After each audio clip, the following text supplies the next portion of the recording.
तो आज के प्रसंग में माँ कौशल्या जी और राम जी का संवाद। भगवान राम माँ से बन जाने की आज्ञा लेने के लिए आए। तो स्वामी जी ने कहा कि नियम है कि माता पिता के सामने कैसे जाए। तो रघुकुल तिलक जोड़ी दो हाथ, राम जी ने दोनों हाथ जोड़ के और मुदित मातु पद नायौ माथा, माँ के चरणों में नमस्कार प्रणाम। माँ ने हृदय से आशीर्वाद, माता पिता के हृदय से आशीर्वाद निकलता, माता पिता से मांगना नहीं पड़ता, ये आशीर्वाद औरों से मांगना पड़ता, माता पिता के हृदय से निकलता। तो लेकिन माता पिता का यदि सम्मान किया जाता है तो आशीर्वाद अपने आप निकलता। माँ ने हृदय से लगा दिया। माँ के हृदय के प्रेम की तुलना किसी और प्रेम से नहीं की जा सकती। दुनिया का कोई भी प्रेम हो तो माँ के प्रेम के बराबर नहीं हो सकता। माँ ने कहा, बेटा बहुत देर हो जाएगी रात तिलक में, तुम ऐसा करो, तुम पहले नहा लो और नहा के फिर तुम थोड़ा सा कुछ खा लो। सिर्फ माँ सोच सकती है। बच्चे को भूख लगी है, बच्चे की क्या रिक्वायरमेंट है, बच्चे को क्या चाहिए, ये केवल माँ सोचती है। तो इसलिए माँ कौशल्या जी ने कहा कि तुम पहले स्नान कर लो, फिर थोड़ा सा कुछ खा लो। राम जी ने देखा कि माँ बहुत प्रेम में आ गई। तो राम जी ने कहा, माँ तुम मुझे किस लिए कह रही हो कुछ खा लो? बोले तेरा राज तिलक होना है, उस काम में टाइम लगेगा।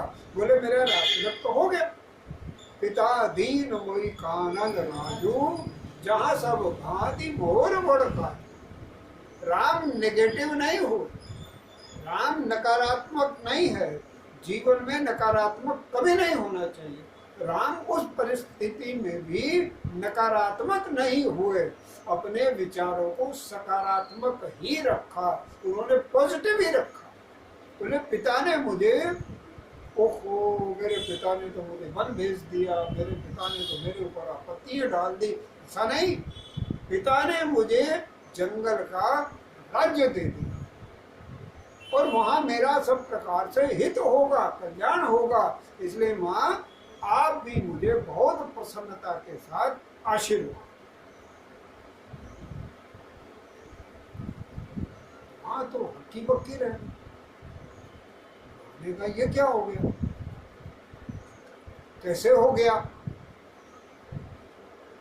राम जी ने सुमंत जी के पुत्र से कहा, माँ को सुना।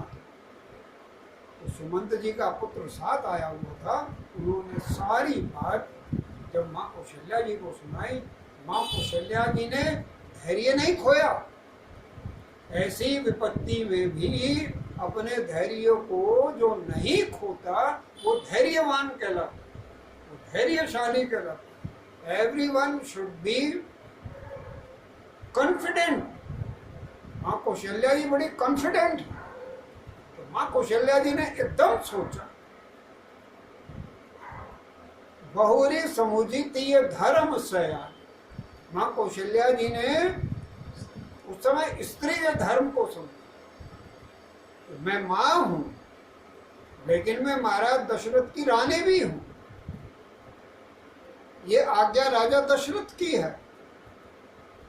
तो माँ कौशल्या जी ने कहा, जो केवल पितु आयसु ताता, अगर केवल राजा दशरथ की आज्ञा तो मैं कह सकती हूँ कि बन जाने की कोई जरूरत नहीं, लेकिन जो पितु मात कहे बन जाना, अगर पिता और माँ दोनों ने बन जाने के लिए कहा है तो कानन सत अवध समाना, तो वो वन तुम्हारे लिए सैकड़ों अयोध्याओं के बराबर हो जाए।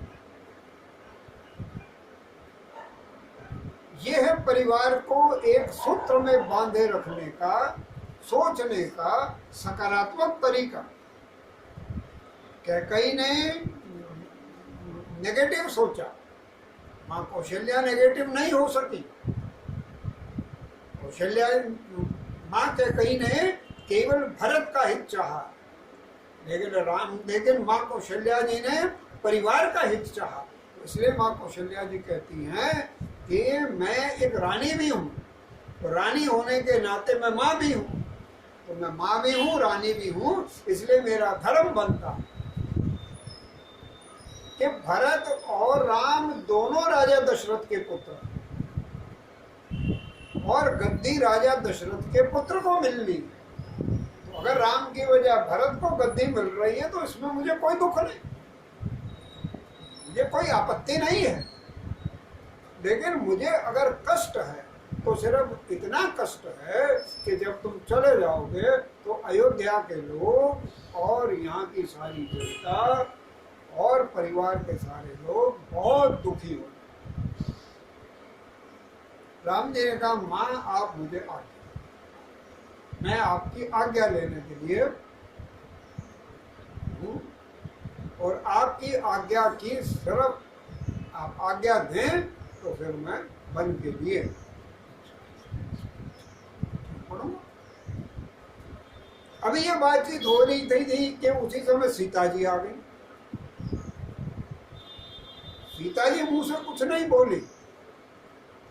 घर के बड़ों का कर्तव्य बनता है, घर के बड़ों का ये धर्म है कि वो बच्चों के हृदय की बात को समझें। सीता जी आई, सीता जी ने आके माँ कौशल्या के चरणों में प्रणाम किया और नीचा मुंह करके बैठ गई, कुछ नहीं बोली। लेकिन कौशल्या जी समझ गई कि ये सीता क्यों आई है। तो सीता जी को देखा और राम को संबोधित करके कौशल्या जी कहने लगी, राम तुम जानते हो ये कौन है? भाई राम जी के विवाह को 12 साल हो गए, तो राम जी जानते ही नहीं ये कौन है। बोले नहीं तुम नहीं जानते, मैं बताती हूँ ये कौन है। पिता जनक भूपाल मणि, कभी लड़की के मायके की बुराई नहीं करनी चाहिए, ये हमें संदेश मिलता। अपनी बहू के परिवार की जितनी हो सके उतनी तारीफ तो करें, लेकिन बुराई कदापि ना करें।